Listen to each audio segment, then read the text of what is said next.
This is Hidden Killers Week in Review. A look back at the most prolific stories of the week. This is the examination of the hidden human condition. You're listening to the Hidden Killers Podcast. This is the Hidden Killers Podcast with Tony Brueski. We are taking a listen to more audio that we did not know existed until as of late. Listening to police interrogation of some of Alec Murdaugh's family. Can you imagine being a Murdaugh this close to Alec and then getting questioned about all of his misdeeds and trying to make heads or tails of any of it? John Marvin is the interview we're about to listen to. And he's been somewhat vocal in this story. He's participated in some of the documentaries and some of the interviews. And I would say by all accounts, seems like a pretty likable guy. Doesn't really feel like he has a whole lot to hide. I think he's just as baffled as many other people are of the gravity of the situation and the bizarro world that he's living in by the nature of his name alone. But this is an hour in the police car with SLED. This is a few days after the murder of Maggie and Paul. Alec Murdaugh not yet arrested at that moment in time, and I don't believe Alec even technically a key suspect, at least not public-facing at that moment in time. But let's go to that police cruiser and take a listen to that conversation between SLED and Alec Murdaugh's brother, John Marvin. This is Special Agent Ryan Kelly, Special Agent Chandler Horney with the State Law Enforcement Division. It's Thursday, June 10th at 2:01 p.m. We're here with Mr. John Marvin Murdaugh. Mr. Murdaugh, can you please state your full name? John Marvin Murdaugh. Can you please state your date of birth and your cell phone number? Okay. Obviously, we are continuing the investigation into the incident and the events of June 7th, 2021. Can we start off by just getting some general information about you? How are you, obviously, you are a Murdaugh, so how are you related to Richard Alex? He's my brother. Okay.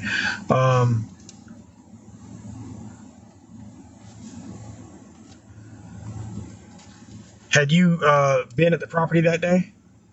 At his property? At Moselle? No. Okay. When was the last time you've been at Moselle? It's been several months. Several months? Okay. Okay.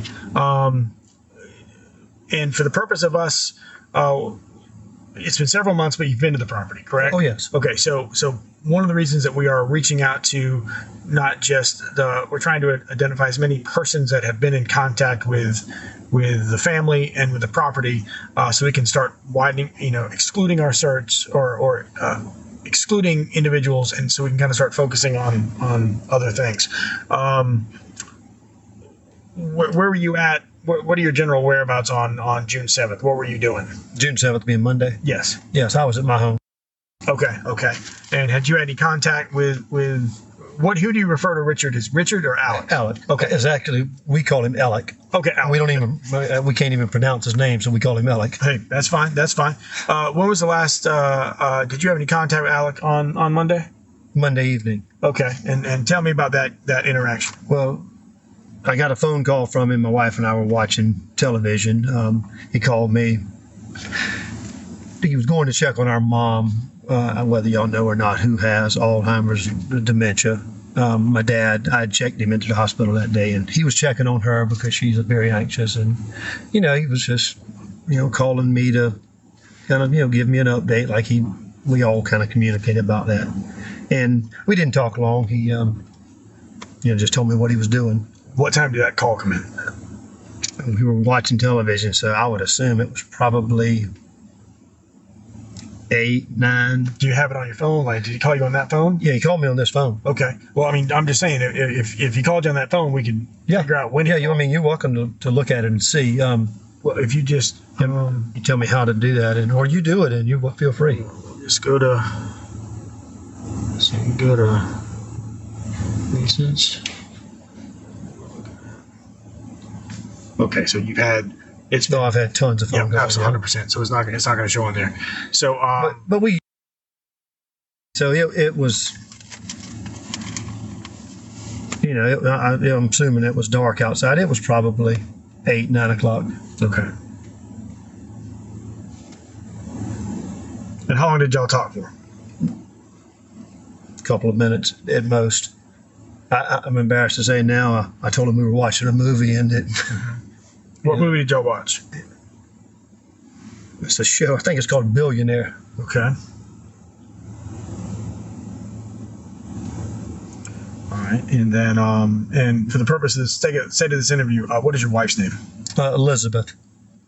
Goes by Liz.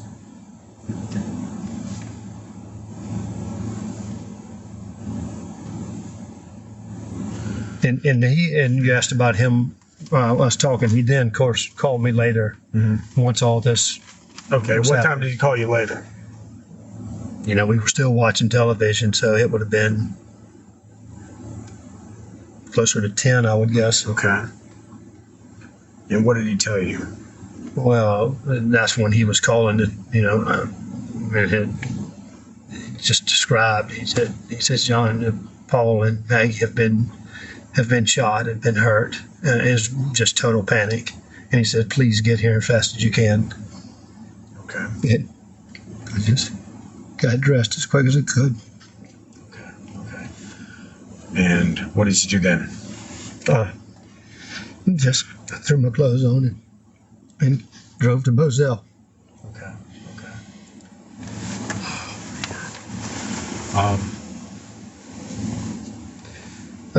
Yeah, so I drove as fast as I could. I mean, I got there as quick as I could. Okay. And what car did you drive to get over there? I drove one of Alec's trucks. Okay. And so what truck did you drive? Yeah, it was I believe it's an F-250. Okay. Diesel truck. Okay, so you left your house and got over to Alec's. Well, a little bit more transpired in between. I started driving, obviously I was speeding. A good friend of mine's the chief in Yemassee, and that's the way I was traveling. The guy said, Chief, I said, there's been something bad's happened. I said, please, meet me on the road and help get me there.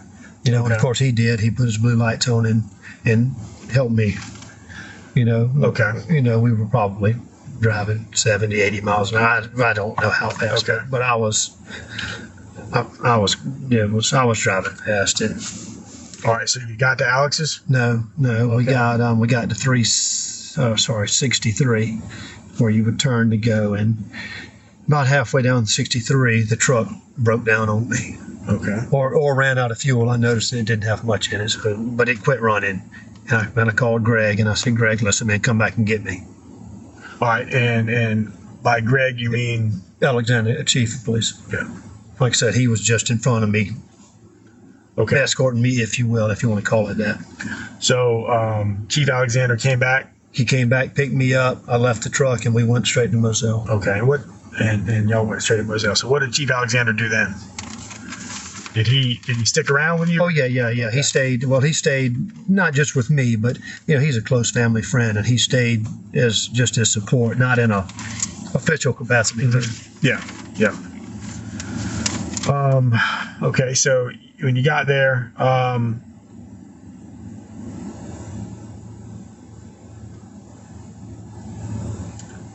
let's see.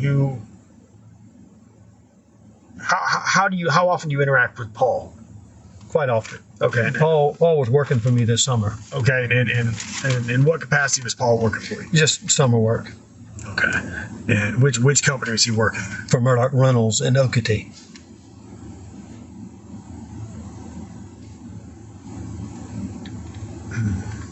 All right. And how long had he been working for you? He started the Tuesday after Memorial Day, so whatever that day is, the 2nd maybe.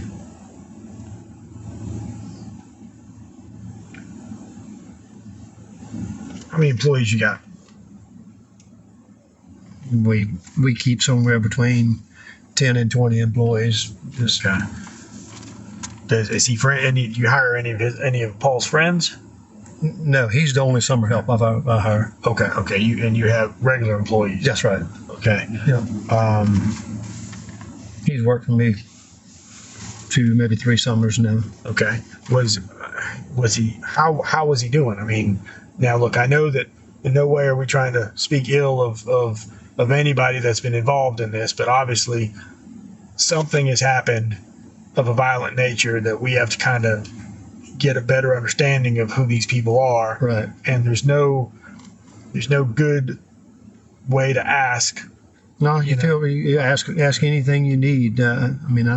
So how was Paul? Was he dependable? Was he? Oh yeah. In that regard, yes, absolutely. Okay. Did you ever witness any behavior that was? You talking about bad behavior? Yeah. No, not at all. Not at all. In fact, he was an asset. He was a joy. I mean, customers loved talking to him. Okay. He was probably a lot friendlier than anybody else because we're doing it every day, and yes, he's there for the summer. Okay. But no, not at all. Was he close with any of the other employees? No, but very friendly. I mean, everybody loves him. So. Yeah. Were there any other employees that are kind of his age? Yes, I have one employee that's probably 2 years, maybe 3 years older than him. And who's that? His name is Chance Peters. Okay. Chance Peters.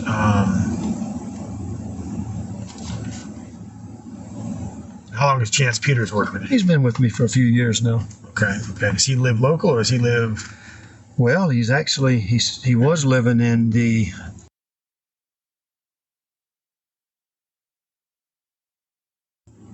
Okay. I think he's got a new house under contract over. Okay. And if we had to, because we're trying to reach out to folks that may have been Paul's age and may have had some knowledge or some interaction with them. If we needed to get a contact number for Chance, you could get that to us. Oh yeah. Okay. And how did Chance come to work with you? How did he come about? Yeah. One of my employees that I had several years ago, I assume they knew each other socially and indicated he was looking for a job. Okay. All right. And he's worked with you for how many years? 2, maybe going on 3. All right. A couple of years. Okay.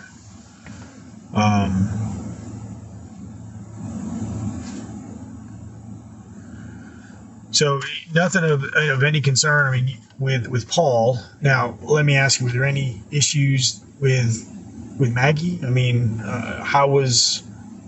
Do you know of any of her friends that she might have associated with or hung out with? Or? Well, she's very close with my wife. Okay. They communicate regularly.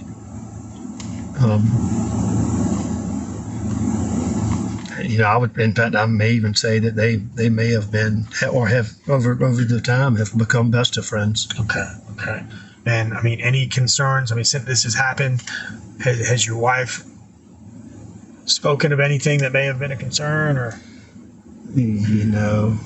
I guess the straightforward answer on that is no. But as you well know, all the media that's been going on and going back and forth. My wife seems to think everything's an issue, and I kind of downplay everything. Okay. Was there anything that she might have said about? I mean, anything specific? She was an issue? No. I think Maggie. You're talking about Maggie and telling Liz. Yeah. Yes. Well, Liz. I think she was just sick of all the gossip and things that were going on, and she just. You're talking about their son and things that they don't know about. Yeah. No, I understand. And it's very tough for us to, like I said, we understand that y'all are family and y'all are grieving. And in the middle of this, we have to come in and kind of insert ourselves to be like, well, and then start kind of poking around. I know that can. I mean, it's whatever we can do to help is what we're doing. Okay. Like I said, so Paul was a good employee. None of his behavior seemed out of sort. Not at all. Okay. What about with Maggie? Any weird, any indifferent behavior recently that I didn't have enough contact with her. Okay. I would see Maggie on special occasions.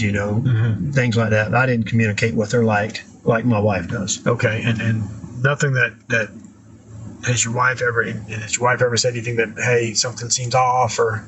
No. Okay.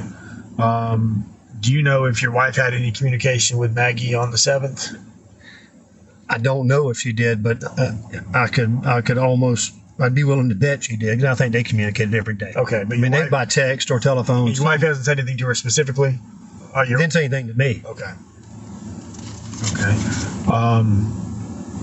When was the last time you communicated with Paul? On Monday. Okay. Monday afternoon. Okay, and did Paul work that day? He did. Okay, what time did you get off work? Well, we closed at 5. I wasn't there. Okay, but we closed at 5. What time did Paul go into work? Well, we opened the doors at 8, and he normally would show up well before 8, 7:30, probably 7:45. Okay. And I'm assuming that he was there. I wasn't there. Sure. Wait a minute. I was there Monday morning. I wasn't there Monday afternoon. All right. Yeah. He's always on time. Yep. I mean. Okay. And he worked Monday. Yes. Okay. And then you saw him there Monday morning, and then you left. So you were. Yeah. So Monday morning, it gets a little bit. So my brother Randy calls me. My dad has a doctor's appointment in Savannah, and long story, he's been battling all kinds of issues, cancers, and just got out of the hospital on Sunday. But he has a follow-up appointment Monday, and it turns out it's earlier than we anticipated, and I was scheduled to drive him that afternoon. Randy calls me and says, meet me in Ridgeland. I'm going to have Daddy. We'll go swap cars, and you take him on to Savannah. Okay. And so we did that. We met at Palmetto Co-op in Ridgeland, and I drove him to Savannah. Doctor's appointment. Well, the doctor checks him out and says, man, we got to get you in the hospital. So we spent all afternoon getting him checked into the hospital. As the evening, later in the evening, I probably left Savannah 5-ish. Okay. In my mom's car, because my brother had given me my mom's car with my dad. My brother took my truck back to my parents' house right here in Alameda. So I leave there. I call Paul, and I said, man, you going back to Hampton tonight? He said, yes. I said, if you can wait, take my mom's car to Alameda, drop it off, get my truck, bring my truck in the morning. And then I'll drive your truck to work, and we'll be back in our own vehicles. Okay. And did that happen? Yes. Well, so what? Yeah, all that transpired until not swapping cars back the following morning. Of okay. course. So he took my mom's car, dropped it at Alameda. Yep. Alameda is where my parents live. Okay. Yep. Got my truck, drove it to presumably drove it to Moselle. Okay. And so your truck was at Moselle? My truck was at Moselle, and his truck is at my house. When I got the call that night from Mellick, of course, the only car that I don't have my truck, so I get in Paul's truck and start driving it back to meet Alec. Okay, and your truck was what? What was your vehicle? My truck's is a F-150. What color? White, platinum. All right. Did you have a firearm in that truck? Yes, I know it did. Okay, was there a question of us taking that firearm, or not that I know of? Okay. As far as I know, I mean, my truck was sitting up at the house. Yeah, I thought someone had I think it was Randy. Okay. One of the yes. So yes, he had a truck that ultimately got inside later as the perimeter got expanded. His truck became inside, and they wouldn't let him move it, and I think they maybe took a firearm out of it. Okay. Yeah, I got you. So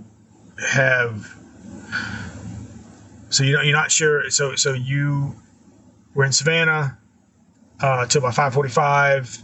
Arranged with Paul, so you communicated with Paul back and forth about switching the cars. Yep, he went to my house. You went to your house, which is normal. I mean, he spent Sunday night with us. Okay. As well. And then, did he tell you anything about anything going on with his dogs? Nope. Okay. Does Paul? Do you know of any friends that Paul has? Any close friends that he hangs out with, or someone like? Does he have a best friend? He's got. I would say that Nolan Tootin. Nolan Tootin's probably both of the boys. I mean, there's mutual friends, but Rogan, Gibson. Those are the boys that over the years they've always been there. Okay. I would say they're probably the closest. Does Paul have a girlfriend?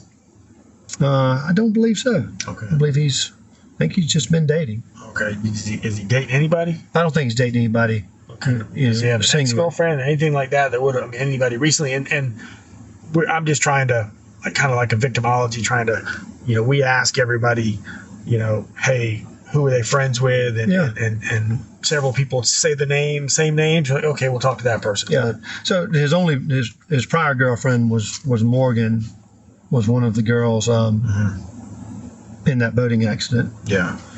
And has he dated anybody since? I think he's dated, a fair amount. I mean, Sure. but he's not become in a relationship, to my knowledge, with anybody. Okay. More than a few dates, possibly. Okay, and you wouldn't know who those people were? No. Okay. There's nobody serious that I knew of, and he probably would have told me. Sure, and if it was anybody of significance. That's what I'm saying. Like, you said he spends a lot of time at your house. Yeah. Brings a girl over. A girl shows up at the shop. Whatever. No. All right. So how can you think of anything? And I'm going to have to ask you some questions about Alec as well. Sure. Can you think of anything of concern that the family? Any issues that Alec might be going through? Any changes in his behavior recently, last couple months? Again, he's been dealing with the same issues with the. And for the purpose of this interview, what issues are you talking about? The gossip that's been going around about the boating accident. Okay. Other than that, he's rock solid. Okay. And now let me ask you this: I don't know him, but anytime you have someone who's obviously something happened on this property, and it's. I asked Alec's behavior the last couple months. You said he seemed rock solid. And has he ever voiced any concerns about being in fear for his safety or anything like that? Nothing that I would remember. It must not have been significant. If he did, no, he would have said something. He's just not that type. He's he's a strong. Okay. He's a strong one. Well, let me any issues with alcohol, medication, anything like that? Not that I'm aware of. Okay. Are you aware? We all drank, but well, sure, but you're all adults. I mean, it's like it's one thing to, but to any drinking to excess. Okay. Is he a liquor drinker? Is it like is it a beer? Is it? I mean, he drank like. If he were on a boat, he probably would drink beer. Mm-hmm. If he were, in the evening, he would have a drink possibly. Okay. Would you ever think that he would drink in excess? No, okay. No more than I would. Sure. And again, I know it's tough, but we just want to get a better understanding. No, he does not have a drinking problem at all. I mean, that's without a doubt. All right. And no known medications or anything like that he's been taking, or no? Okay. And he hasn't said anything to you about him being concerned about any type of safety issues. No threats, nothing like that have come in, and nothing. No. And again, I want to be delicate in how I answer, because none of it is anything that stands out in my mind. We always will off the street, we'll have somebody saying, well, somebody posted such and such on social media. And, we over the time, we've just we shrug it off. So nothing stands out as significant to me. Okay. We have not sat down and said, listen, we feel like there's a credible threat. We need to, we need to report it. Or do you know of any cameras that he would have had installed on the property? Well, I don't. And we had this conversation since Monday night, and it's my understanding he does not. Okay.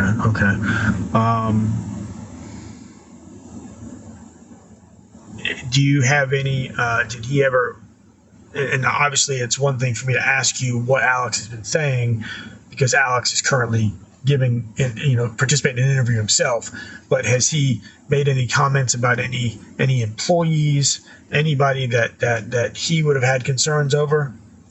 You talking about his employees? Yes. Yeah, no. Yeah. No. Okay. Are you aware of any of his employees that you have suspicions of? Well, I wouldn't say suspicion, but the name, and this is all coming up since Monday night is the guy that's working for him out there now, and I've never met him. Okay. In fact, I don't know his name. I've heard it, and if you said it, I would probably recognize it. But okay, you know, that would be the only person. And what would your concerns be about that person? Just, I mean, what has that person done anything recently that would? Well, yes and no. So I guess it's easier just to kind of tell you what I know about him, and all this is coming since. This is not prior to. Okay. You know, we opened up these conversations after the accident or after the incident. So I understand he was, you know, the people that have been talking said he's a little different, a little strange. They said that he's made some off the wall comments. Okay. I've never heard it, never met him. All right. I do know from Paul, and again, this didn't register to me until after all this, that this guy, they plant dove fields, and you plant sunflowers in a dove field. And I was told, Paul said that he believed that this guy had sprayed the dove fields with a chemical that killed the sunflowers. Yeah, which would then keep the doves. Oh, that's right. So you lose the crop and you got to start over again. Mm-hmm. So. Okay. And Paul told you that. And Paul told me that. Okay. Okay. And this is the same guy that. All right. So now again, I don't know his name, but he is an employee, not of Ellick at his office or law firm, but out at Moselle. Okay. CB Row. That's CB's that. Okay. Okay. CB Row. Fine. So as it starts raining, we may have to raise our voices a little bit. Sorry about that. That's all right. Of course, it's going to rain while we're in our car. But do you have any suspicions as to what might have happened? No. Again, I don't know that I used the word suspicion. I mean, my choice of words on my end. Well, and from all the conversations that we have had, I'm talking about family, my brother's law partners. Our minds are racing. What can we pick on? What can we do to help y'all identify? And this guy, and I don't ever want to call somebody on something I don't know, but his name. Just kept coming back. Other than that, I don't know of a single name that was identified. There were people saying, well, people that are retaliating from the boating accident. Mm-hmm. It could be, but there was not a name that was brought up. Just general situation. General situation.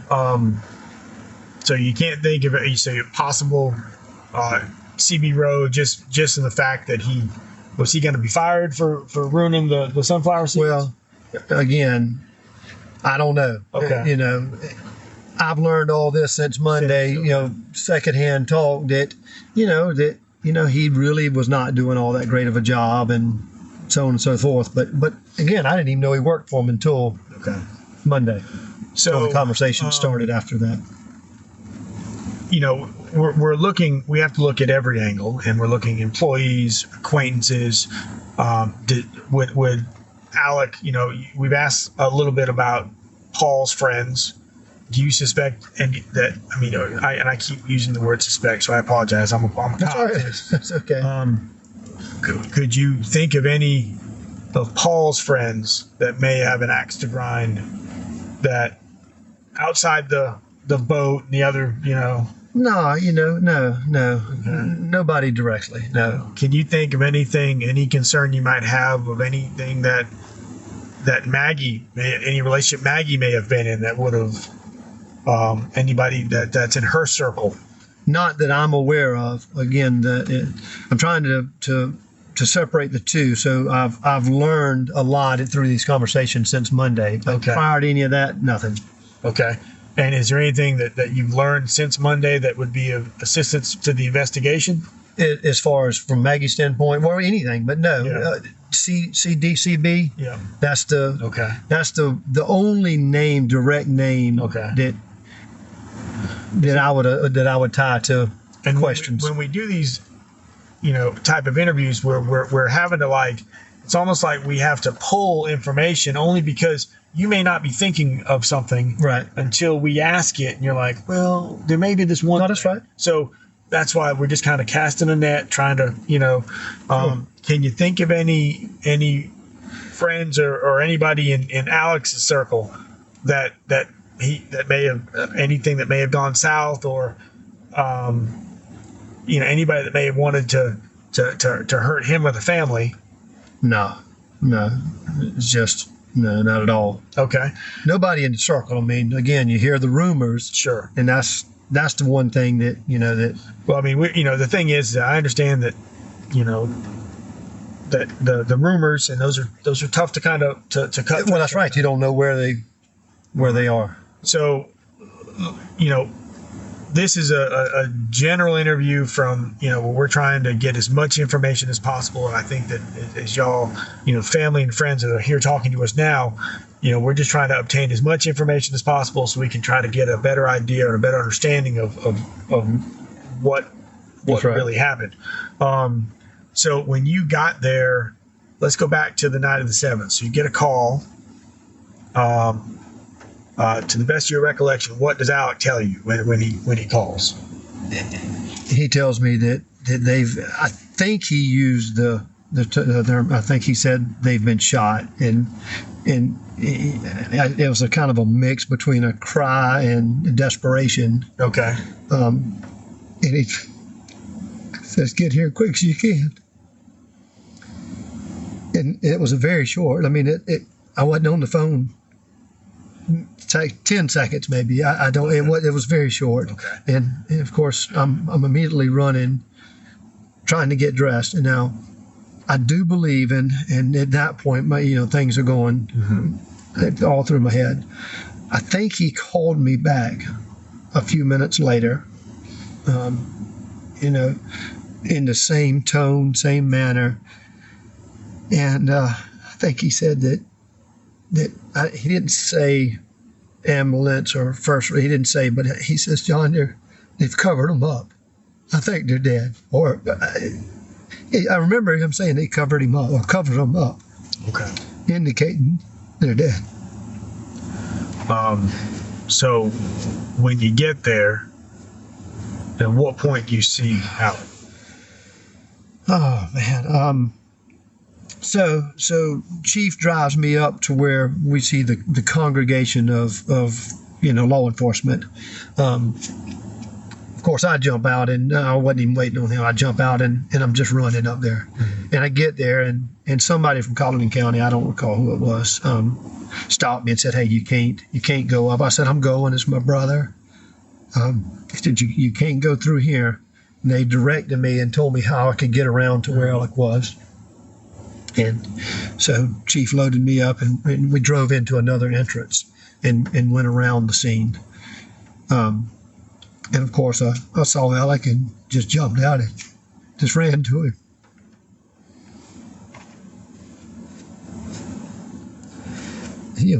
We hugged, and I mean, it was very obvious what they weren't alive. So.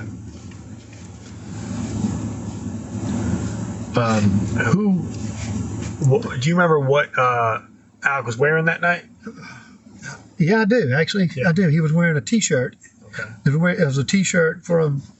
I was amazed that he still had him, and I was amazed that it fit him. Well, actually, I don't know that it fit him because I think I saw his belly. Mm-hmm. But it was a T-shirt that said Black Sheep on it. It was the name of my sportfish boat that I had. Okay.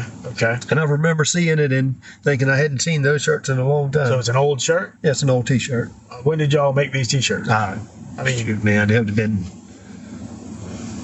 2009, 10, 11, somewhere in there. So 10 years ago or so? Yeah, that's right. Yeah. So what color was the T-shirt? It's a white T-shirt. Okay. So you had that on, and then I think he had shorts on. Okay. And where did y'all go? I mean, so you're without, and then and there were several law enforcement guys right there with him, and there were some of the law partners were there. And we for whatever reason, we just stood there in shock and just really and I think at that point nothing was happening. They were waiting. Colleton County was waiting on SLED to come process the scene. Okay. And at some point, I don't know, it was an hour, 2-3 hours later, they were doing their job, and we all left and went back to the house. Okay. So, like I said, we have to conduct a thorough investigation, and it's not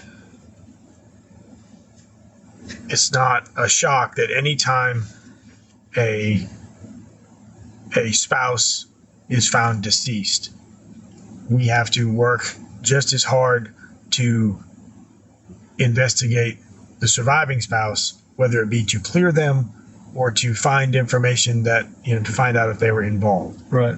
So I know that like whatever's in the media, that's not some secret plan that SLED has about, hey, Alec Murdaugh is a person of interest. Right.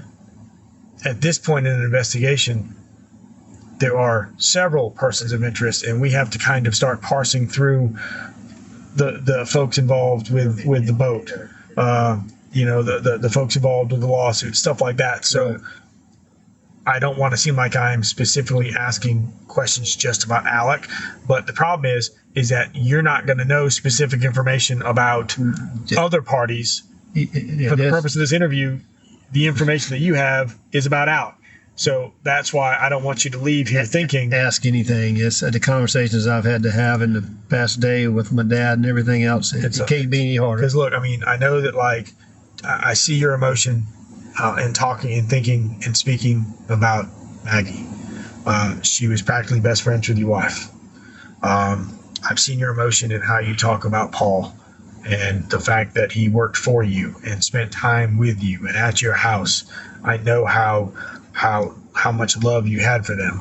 So we're not doing this for anything other than to find out because we owe it to them. So when you came to the house, Alec was there. Did you see anything in the house that may have, that maybe we're missing? Did you see anything in the house that seemed out of sort? Come on, when we went back to his house? Yes. No. I mean, I hadn't been there in a few months, so it all looked the same. I mean, they had been remodeling. Sure. So we really had, they haven't been doing much out there while that remodel was going on. They've been remodeling Moselle or remodeling? Remodeling Moselle. Okay. And I'm not even sure when they finished it. Okay.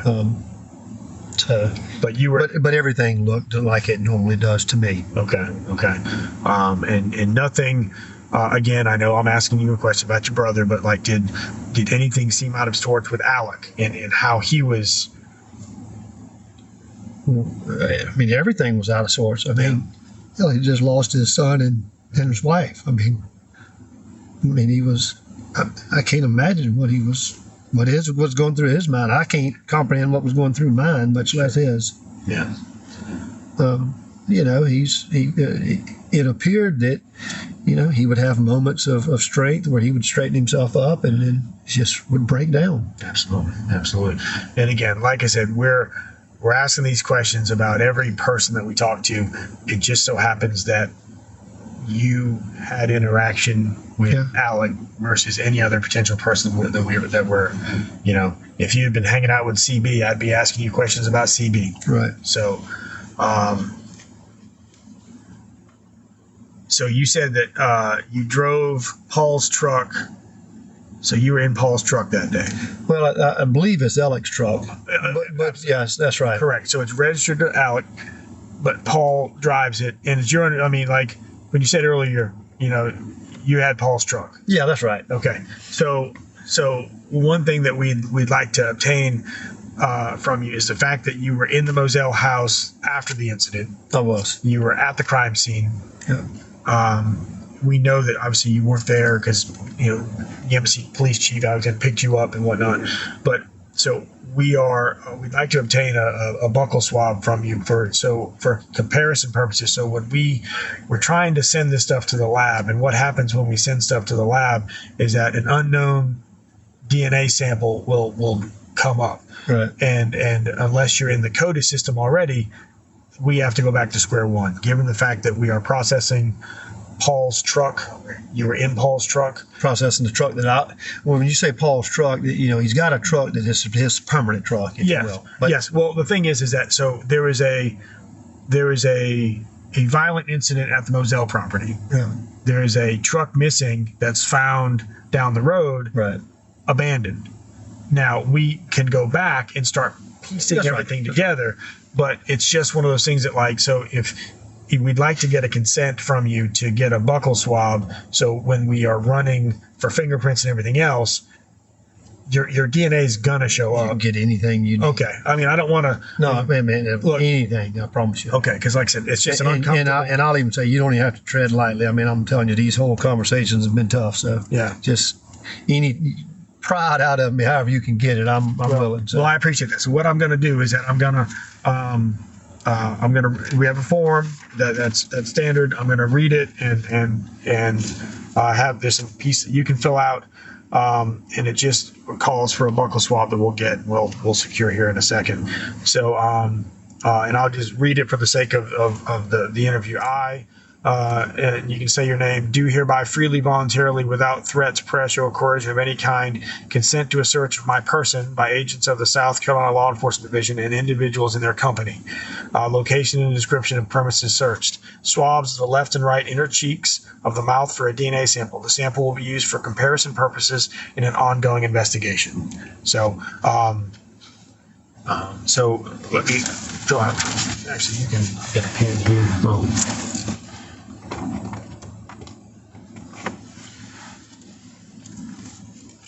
Read just a minute, right here. Yeah. So, signature person consenting. So I need you to sign your name, and then you can print it right next to it.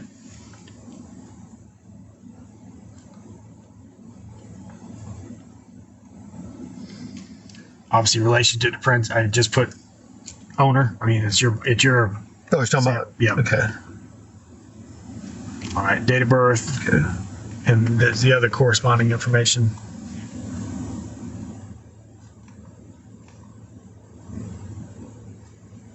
What's today's date? Today is the. The 10th. I'm sorry. Yep. In the time is 2:42. 2:42. Okay. Well, you need me to write my name in here? Or? Yes, sir. Yes, sir.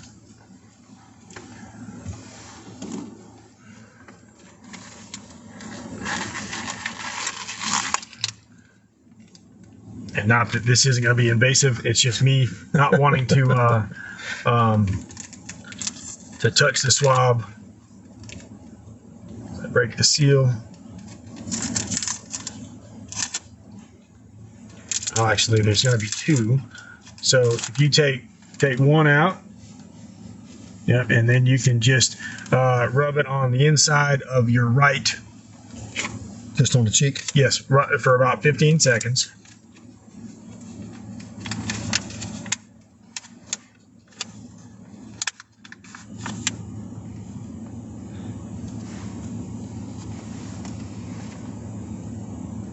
We're good? Yep, yes, sir. Put it in there.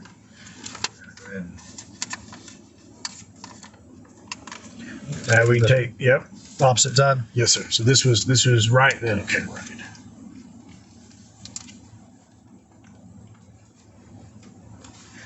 Why is this called a buccal swab? That's just the term that they gave it. No, they call it a cheek swab. It's a buccal smear swab. It's called many different things. Is that good? Yes, yep. So we're gonna put this in here, and the only reason different is that I just happen to have one of these, and this will get placed in here. Okay. So.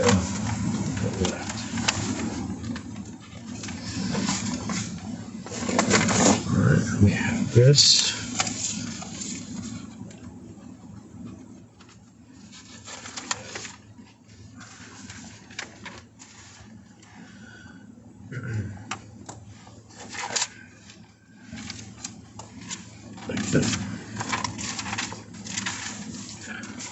All right, so we're almost done here, so I just want to kind of go back through and so we've kind of gone through any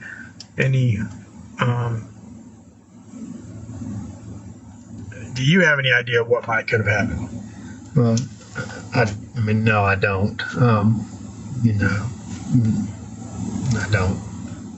Maybe it's, you know, I'm kind of like y'all. I mean, I hear bits and pieces of information, and with that, I sit here and say, wonder what could happen, but no, I don't.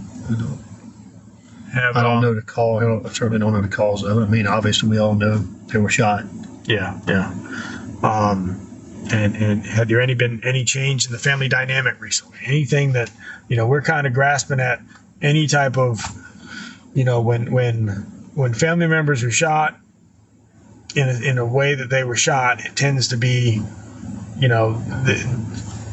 this doesn't seem like a random, right. No, there's, we've had a lot of health issues with my parents, but if anything, well, we've always been such a close, strong family, but if anything, it's made us, stronger and closer. All right. Were there any marital issues between Alec and Maggie? Not that I'm aware of. Okay. Any issues that had developed between Paul and Alec? Not that I'm aware of. And any issues that may have developed between Paul and Maggie? Again, not that I'm aware of. Okay. And I know that we've talked about this before. Any issues between any of the three, Alec, Maggie, and Paul? Any issues that may have developed with anybody that we haven't talked about? Anybody? I mean, I know that. Not that I'm aware of. Okay. Paul was pretty open with me about most things, and if Paul knew something, I probably would have known. Okay. No. Yeah. And he hadn't said anything to you recently about. No. All right. Do you know if Paul is? The only negative thing he said was about that CB. Okay. Yeah. Did he say anything? Again, it makes your mind wonder after the fact, but I think he was agitated. I think they were agitated that he messed up had been messing up. Yeah. And again, this has been kind of put in my head after the fact. Okay. Well, I mean, but Paul did tell me, he says, listen, he sprayed the duff and I got to go plant it again. That kind of, talk. But the thing is that but no harsh words like, no brush ups or anything like that. So he hadn't had any brush ups with CB or anything like that? Well, not that I know. That you're aware. Okay. And would Paul have been over at Moselle? So like if CB was going to get fired or spoken to, would Paul be the one to do it? Or no, I'm sure not. No. Okay. I can't answer that, but I feel confident Alec handles things. Yeah, because I mean, we're trying to think of like if Paul were out there and fired him, that kind of, that's not. Alec takes charge on all that. Okay. And then let's ask about the guns. And did you know Paul to travel with guns? Oh yeah. Yeah. I know. It's what type of gun would you I know it's kind of a vague question to ask, but is there anything would he normally have in his truck? I would assume a shotgun. Shotgun. If he's like me, I either keep a shotgun or a 22. I mean, we have farms. We're always shooting pigs and whatnot. Have you ever been down to those dog kennels before? Oh yeah. Okay. Was he known? Would he walk from the house down to the kennels? Would that be normal for him to be down there? Well, for him to be at the dog kennel? Yeah. Oh yeah. I mean, I think that's probably, and again, I'm only speculating. Sure. But Paul was an outdoors person. I mean, if he were at Moselle, unless it's pouring down rain or it's time to eat or time to go to bed, he's not sitting inside. Okay. He's out working, playing in the fields, checking on things, just enjoying the property. So he'd be down there. Was he holding? Do you have any knowledge of anybody else's dogs that he might have had in the kennels? Well, I do. I do now. I know he was holding Rogan Gibson's dog, and he was holding, I believe, my dad's dog. Okay. Since my dad's health turned. And then would it be normal for Maggie to be down there as well? Well, I've since then, in the conversation we've had, I found out, yes, it is normal for her to go down there. Okay. How would they normally get down there? Would you know? Based on what I've heard since Monday is Paul would always drive something, and it didn't matter. And it sounds like that if it had keys in it, gas in it, he would drive it. Okay. There was no one favorite. But you don't know how he would have driven down there? You talking about then? Yeah. That night? Monday night. No. Okay. And how would Maggie get down there? Well, and I've been told since Monday as well that in many ways, a lot of times she would walk. A lot of times she would, take her car or. Okay. I think usually it probably would be her car or walk. And or the golf cart. You say you've answered these questions. I've learned since then. They've told me. Who's they? This is, we've got a close knit with the family and with Alec's law partners that are very close with all of them. Okay. And we've been huddling together trying to make sense of it all. Make sense of it all. That's exactly right. So, so Maggie would sometimes walk down there. That's what I've been told. Okay. And then Paul would walk. According to what Alec tells me, Paul would always drive something. Okay. And you had Paul's you had one of the trucks. Yeah. Paul's what was Paul's other truck? You said his. It is a white F-150. Okay. And do you know where that's located at? I do now. It's at an auto shop here in town for repairs. Okay, so his go-to truck is his everyday truck is in the shop. That's correct. And was that why he was driving the F-250? Presumably so. Yeah. Okay, and there's no. So he had come and gotten your truck, gone back to his house. And your truck was where? My truck was parked at the house. At the house. Okay. So, and how far do you think it is from the house to the kennels? I would guess it's probably a quarter of a mile. Okay. Several hundred yards. Hundred yards. Oh, yeah. Okay. But he didn't drive your truck down there. Well, I don't know. I mean, it was at the house when I got there. Okay. So you don't know if it was down there and then driven back. I would assume that he would have driven my truck, parked it since it's mine, and then gotten in one of their cars, trucks. I mean. Okay. But when you got there, your truck that he borrowed was parked up. Was parked right in front of the house where you normally would park. Okay. And do you know if they kept any guns back at the kennels? I don't know. Okay. I've never, they don't have a gun rack that's obvious when you pull up or anything like that. Yeah. But like you said, I mean, laying around, I would say it's very possible. Yeah. And would Maggie ever, would she carry a gun when she? I don't think Maggie was a hunter or shooter. I think she's. Okay. She was a lady's lady. But if Paul was coming from the house down to the kennels, you'd expect him to have a gun? I mean, he wouldn't carry a gun just because he was going there. But if he were in his truck and he's riding the property, I would assume that he's not going to ride that property without a gun. Mm-hmm. And not for safety reasons. For again, it's loaded with hogs and for practical purposes. It's just kind of what you do. I mean, no, I understand. You have 1,700 acres. Yeah, I mean you're going to drive around and you're going to have because if you have to get out for something. That's right. Whether you shoot snakes or whatever. Mm-hmm. But yeah, it would amaze me, or I would be surprised if he were in a vehicle riding the property and didn't have a gun. Okay. I wouldn't do it. Yeah. All right. And do you have any knowledge of Paul firing any weapons that night? Yeah, I learned that today. I heard that he and Alec both had, I think they said they shot a pistol. Okay. So you're mentioning, I'm assuming Alec is telling the other. Yeah, I assume so. Okay. So he fired, What I heard in here was I think Paul and Alec were, and again, secondhand information, but Paul and Alec were riding the property. And at some point, whether they pulled up to a pond, I think he started telling and he kind of got broken up, but I think he was saying that Paul was bragging that he was a better shot than Alec, and so they set up a target and, tried their skills and shot a couple of times. Okay. Are there any other spots on that property that you got the main house, you got the garage, you got the kennels?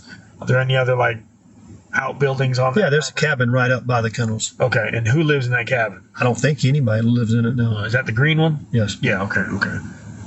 Is there a housekeeper that stays out there? I don't know. Okay. I don't think so. Okay. So you've since learned since the incident that Paul and Alec drove around the property and may have fired a pistol a couple times. Right. Okay.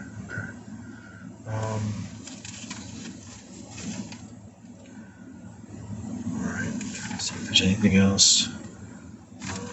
Have you got any questions? Any questions for us? Well, not so much questions, but one of your agents, the female that I walked the house with at Moselle, what's her name?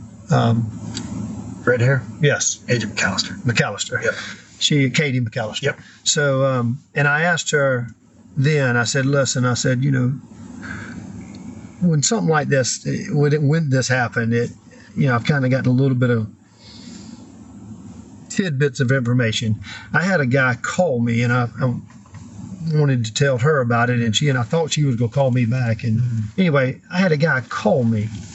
His name is Lawrence Murdaugh. We're not related. Okay. And he said he read somewhere where if there was anything suspicious to the general public, please let us know or let somebody know. Absolutely. Okay, he called me and said that he saw a black SUV off of, he lived, I don't know what road it is, but he described it as when you're leaving Hampton, you turn left at Crocketville, I believe he said. And there was some reference over the past half a year or so about a hit and run that supposedly they tried to say that Paul had something to do with. Okay. Or Buster had something to do with.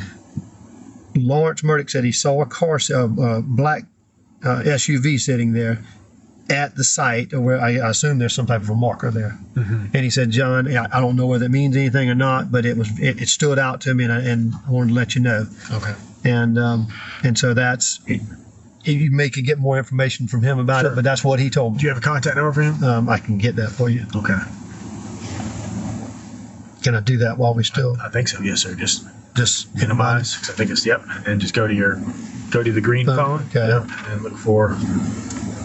All right. So his name is Lawrence Murdaugh. Okay. Number.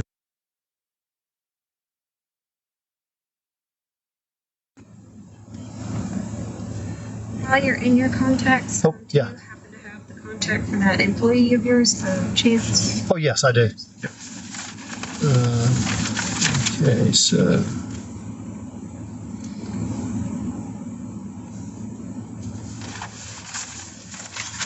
Chance Peters.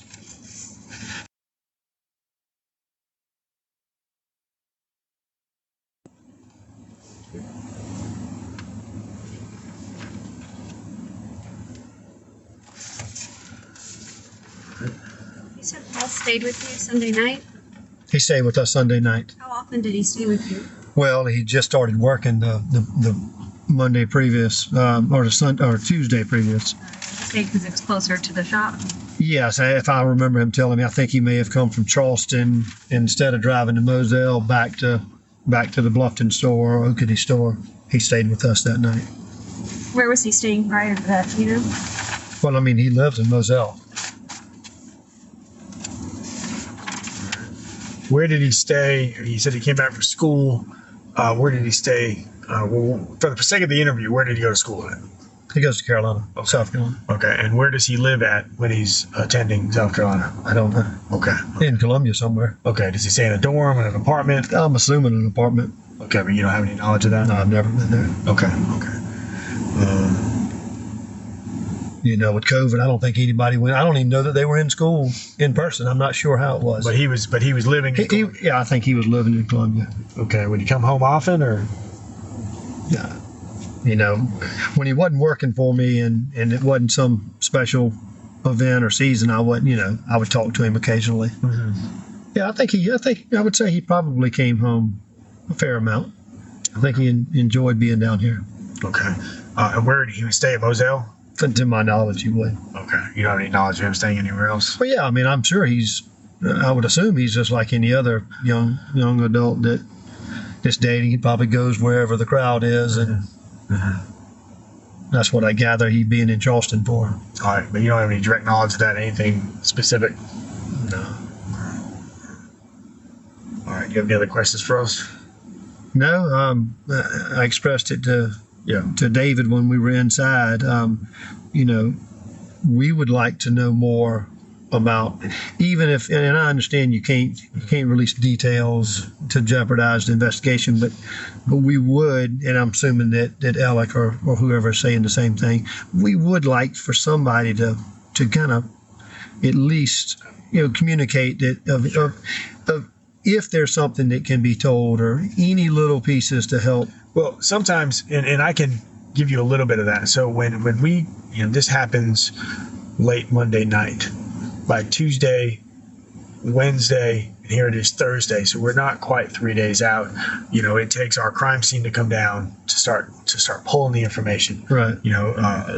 Any analysis that we're able to get done. So there are things that there may be something that we collected the very first night that may be key to solving this. Right. It might take us 3 to 4 days to get that particular test run to get the results back.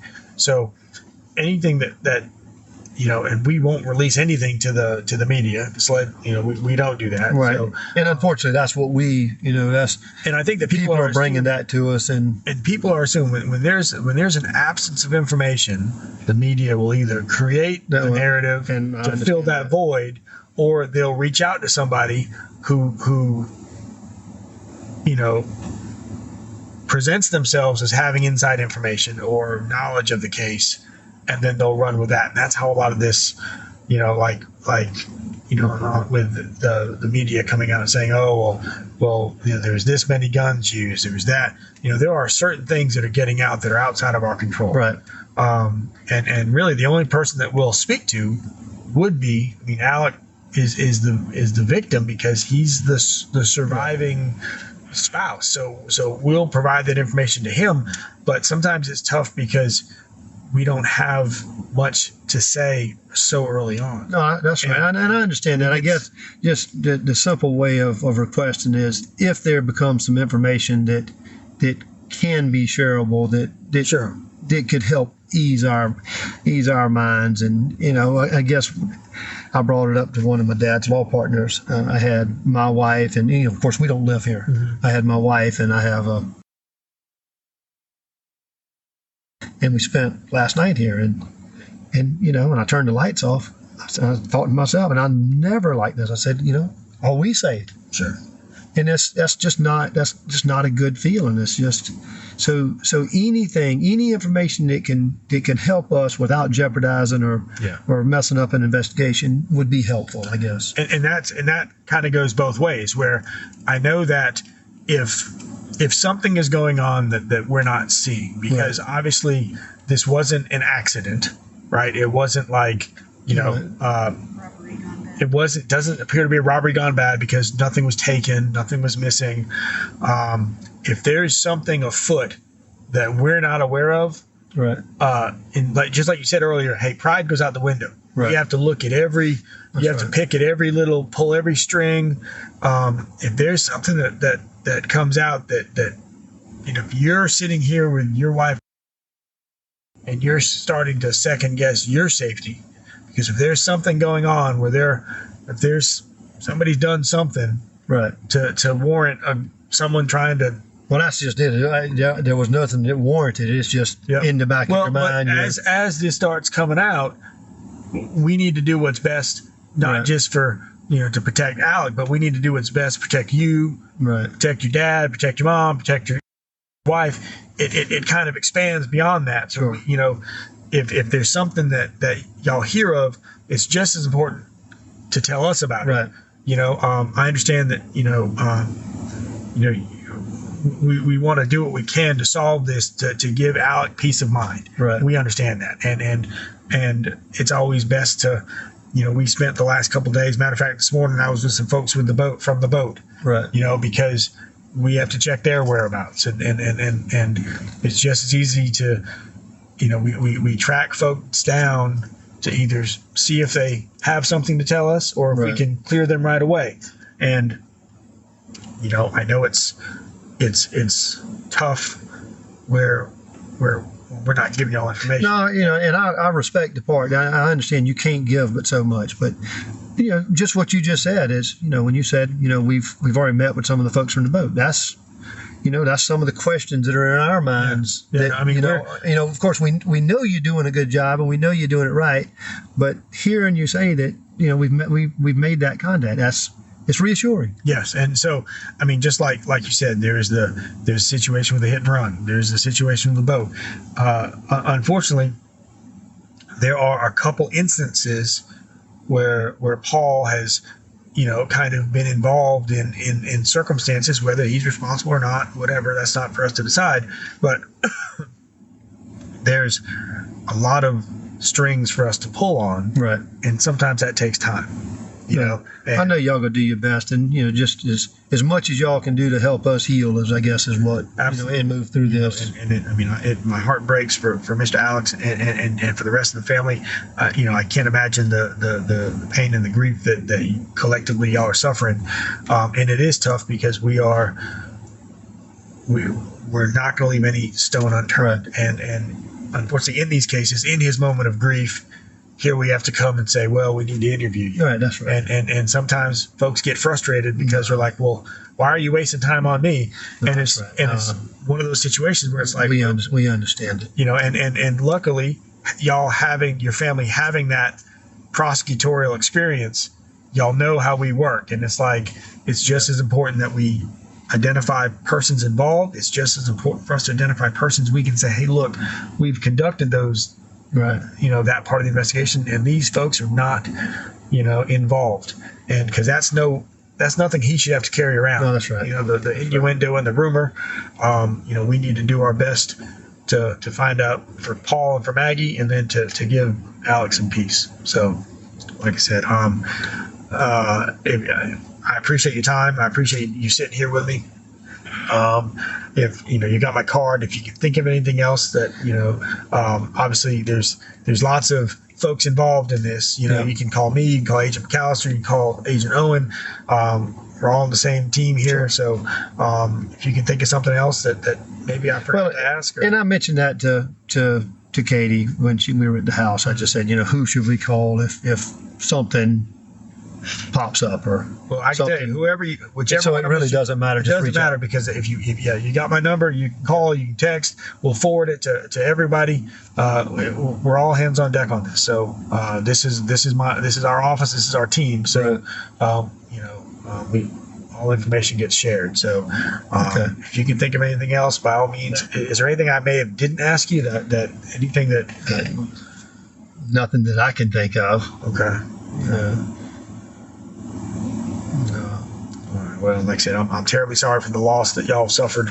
And hopefully I appreciate that. Absolutely, and hopefully we get some answers that we can give y'all soon. Well, other than information, is there anything that we could be doing that helps y'all that y'all may not have access? I mean, I assume y'all have access to most anything, whether it's social media, whether it's rewards, whatever. I mean, well, the stuff when it comes to social media and stuff like that, like the more that we have access to, like I know that like Paul's cell phone was recovered, not having the password, stuff like that. Right. If people know, do y'all still not have the password? As of this point, no. Okay. So if that's something that y'all could get for us, that'd be helpful because we have to send it to be examined when they try to.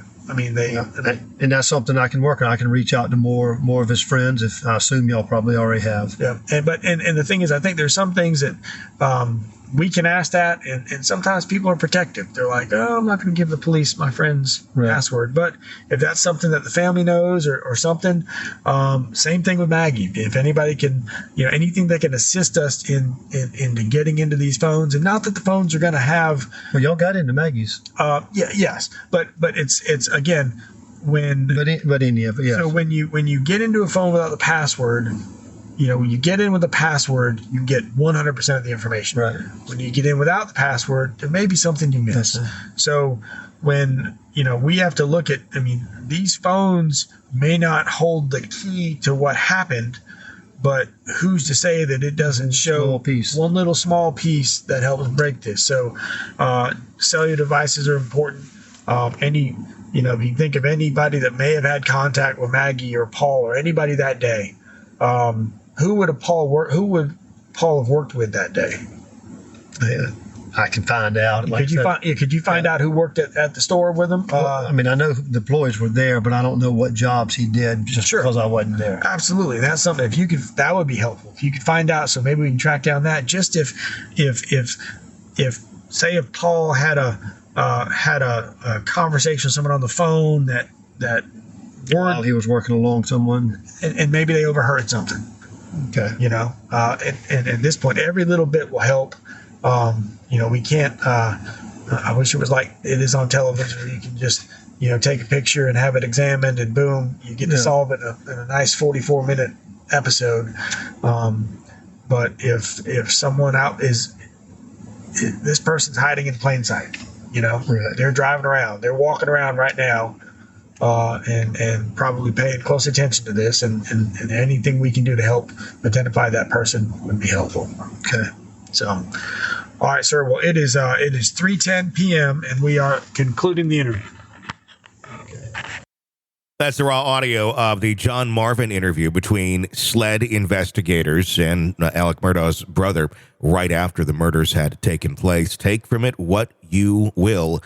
We have more audio like this, and we're going to probably continue to see and hear more audio like this from other members of the family and from the investigation as it gets released, as we get closer and closer to finding out if Alec Murdaugh may get a new murder trial. Press subscribe so you don't miss any of it. Sick of the ads? We are too. Start listening with no commercials now and get access to all of our episodes in advance of everyone else. Become a True Crime Today Premium Plus subscriber on Apple Podcasts. Search True Crime Today Premium Plus on Apple Podcasts or go to our podcast page and sign up now. True Crime Today Premium Plus. Sign up now.